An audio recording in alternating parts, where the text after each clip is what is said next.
দেখতে অনেক ইয়ামি লাগছে না আর অনেক কালারফুল লাগতেছে না? আজকে তোমাদের জন্য আমার স্টাইলে সি ফুড বয়েল রেসিপি তোমাদের সাথে শেয়ার করব। আমার খুবই ক্রেভিং হচ্ছিল টিকটকে, ইউটিউবে, ফেসবুকে শুধু আমার এই ভিডিওসগুলোই আসতো।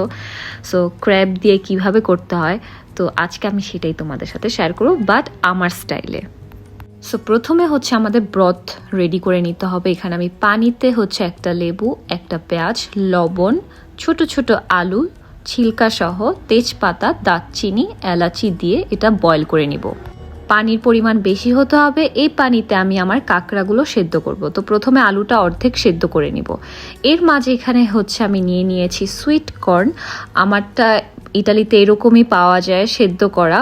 বাংলাদেশে যদি ফ্রেশটা পাওয়া যায় সেই ক্ষেত্রে ফ্রেশটা ইউজ করতে পারো। ওই ব্রথে সেদ্ধ করে নিবা, আমি আর সেদ্ধ করব না। তারপর লাগবে হচ্ছে মেইন ইনগ্রিডিয়েন্ট, কাঁকড়া। সো এখানে কাঁকড়াটাকে আমি একদম কেটে নিয়েছি সুন্দর মতো করে। আমি কাটি না, আম্মু কাটছে, এগুলো আমি পারি না। সো কাঁকড়াটাকে ভালো করে পরিষ্কার করে কেটে নিয়েছি। ওরা হচ্ছে আনামটাই দিয়ে দেয়, বাট ওটা খেতে অনেক ঝামেলা, তাই এটা আমরা এভাবে কেটে নিয়েছি। তারপর হচ্ছে এখানে আমি রেড প্রনস নিয়েছি, তার সাথে হচ্ছে এই ছোট ছোট মিনি অক্টোপাস নিয়েছি। সব কিছু সুন্দর করে ক্লিন করে নিয়েছি। তারপর হচ্ছে এখানে লাগবে চিকেন সসেজ। এখন অনেকে বলতে পারো সি ফুডে সসেজ কেন?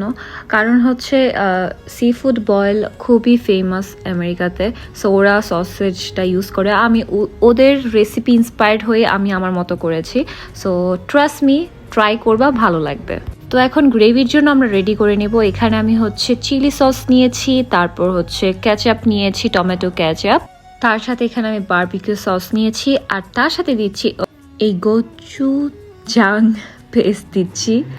এটা অনেক কোরিয়ান ফুডে ইউজ করা হয়। এটা অনেকটাই হচ্ছে চিলি পেস্টের মতো, সো তোমরা এটা অ্যাভয়েডও করতে পারো। তার সাথে সয়া সস দিচ্ছি, ফিশ সস দিচ্ছি, আর হচ্ছে এখন পাউডারি জিনিস দিব। তো এখানে আমি black pepper and white paper দিয়ে দিচ্ছি। তারপর এখানে একটা বারবিকিউ স্পাইস ছিল, সেটা দিচ্ছি। তোমরা এটা নিউ মার্কেটে পেয়ে যেতে পারো। এখন অনেক ফ্লেভারের এইরকম টাইপের মশলা পাওয়া যায়। তারপর এখানে আমি পাপরিকা পাউডার দিচ্ছি। এটা সুইট পাপরিকা পাউডার। 2 রকমের পাপরিকা পাউডার পাওয়া যায়, একটা হট, একটা সুইট। আমি হটটাও দিয়েছি, সুইটটাও দিয়েছি। তারপর এখানে আমি দিয়ে দিচ্ছি অনিয়ন ফ্লেক্স। তোমরা চাইলে অনিয়ন পাউডার দিতে পারো। অরিগানো দিয়ে দিচ্ছি। তারপর শুকনো মরিচের গুঁড়ো দিয়ে দিচ্ছি। হট পাপরিকা পাউডার দিয়ে দিচ্ছি। তারপর জিরা দিচ্ছি আর ধনিয়া দিচ্ছি। তারপর দিব টেস্টিং সল্ট। এখানে আমি আর এক্সট্রা লবণ দিইনি, আমি লবণটা পরে দিব, কারণ হচ্ছে এগুলোর মধ্যে অনেক লবণ থাকতে পারে। সো আমেরিকানরা হচ্ছে সসগুলো অ্যাভয়েড করে জাস্ট এই পাউডারি মশলাগুলো ইউজ করে, বাট আমি এখানে সস দেওয়ার প্রেফার করেছি। আমি আবারও বলছি, এটা আমার স্টাইলে করেছি। তারপর আমি যে ব্রথটা করেছিলাম সে ব্রথটা দিয়ে এই গ্রেভিটা করে মিক্স করে নিচ্ছি। তো এখানে আমি দেখতেছিলাম যে আলুটা সেদ্ধ হয়েছে কিনা, আরেকটু হবে। তারপর হচ্ছে আমি ক্র্যাব এখানে দিয়ে দিব। এখন আরেকটা প্যানে আমি গ্রেভিটার জন্য আমি বাটার নিয়েছি। বাটারের পরিমাণ খুবই বেশি হতে হয়, বাট তারপর আমি অনেক অল্প করে দিয়েছি। তারপর একটু অলিভ অয়েল দিয়ে আমি যে সসেজটা কেটে রেখেছিলাম ঠিক এরকমভাবে কিন্তু কাটতে হবে। এটাকে আমি হালকা ভেজে নিব। ভেজে নেওয়ার পর আমি এই সসেজটা উঠায় নিব। তোমরা চাইলে এটা আলাদা প্যানেও করতে পারো। তারপর এই বাটারের মধ্যে আমি পুরো একটা রসুন নিয়েছি। রসুনটাকে কুচি কুচি করে কেটে এখানে দিয়ে দিচ্ছি। সো রসুনটা খুবই ইম্পর্ট্যান্ট, এটার স্মেলটা অনেক ভালো করে আসবে। তো রসুনটা হালকা ভাজা ভাজা করবো, বেশি ডার্ক করা যাবে না। এর মাঝে আমি পানিটার মধ্যে আমার কাঁকড়াগুলো দিয়ে দিচ্ছি। কাঁকড়া দিয়ে আমি 10-15 মিনিট এটা সেদ্ধ করব। তারপর আমি যে গ্রেভিটা রেডি করেছিলাম সসের, সেই গ্রেভিটা এই বাটারে দিয়ে এটা আমি একটু কষাবো সামান্য পানি দিয়ে।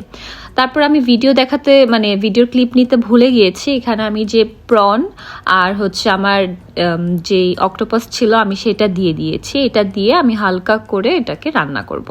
তারপর যে কর্নটা ছিল আমি কর্নটা এখানে দিয়ে দিয়েছি, তাহলে মশলাটা ভালো মতো এই কর্নের মধ্যে যাবে। তোমাদের কর্ন যদি কাঁচা থাকে সেদ্ধ করে নিতে হবে কিন্তু।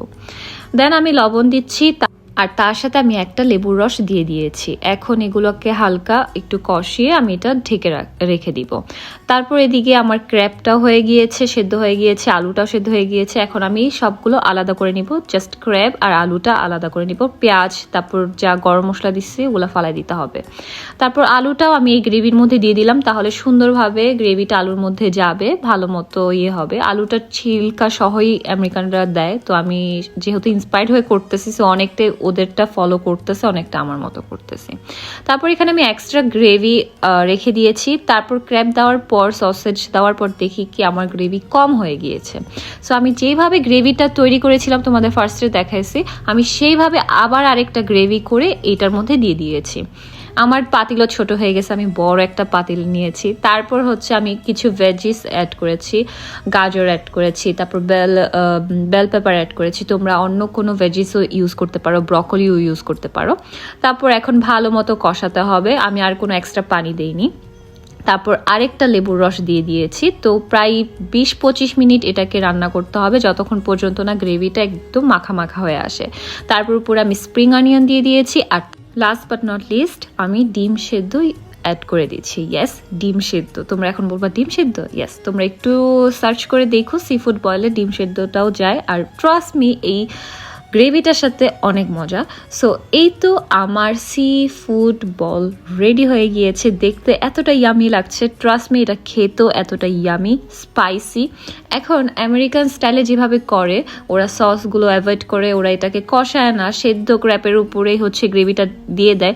সো আমরা বাঙালিদের অনেকটা কম পছন্দ হতে পারে, তো এই জন্য আমি আমার মতো করেছি, বাট ওদের থেকে ইন্সপায়ার্ড হয়ে। এখন এটাকে সার্ভ করতে পারবা তোমরা, এটা খালিও খেতে পারবা, তারপর রুটির সাথেও খেতে পারবা, ব্রেডের সাথে অথবা রাইসের সাথেও খেতে পারবা। এত ফুল, এখানে তোমরা আলু পেয়ে যাচ্ছ, ডিম পেয়ে যাচ্ছ, সব কিছু পেয়ে যাচ্ছ। সো এক্সট্রা কিছু লাগেই না। আমি আর আম্মু সালাদ দিয়ে খেয়ে ফেলছি, বাসা সবাই পছন্দ করেছে। এখন তোমাদের কাছে রেসিপিটা কেমন লেগেছে, ইয়ামি লাগছে কিনা দেখতে, এটাও জানাবা। আর ট্রাই করে অবশ্যই রেসিপির পিকচার আমার কমেন্ট বক্সে শেয়ার করবা। বাংলার ভুল হলে কমেন্ট রেসিপিতে দেখে নিও। আল্লাহ হাফিজ।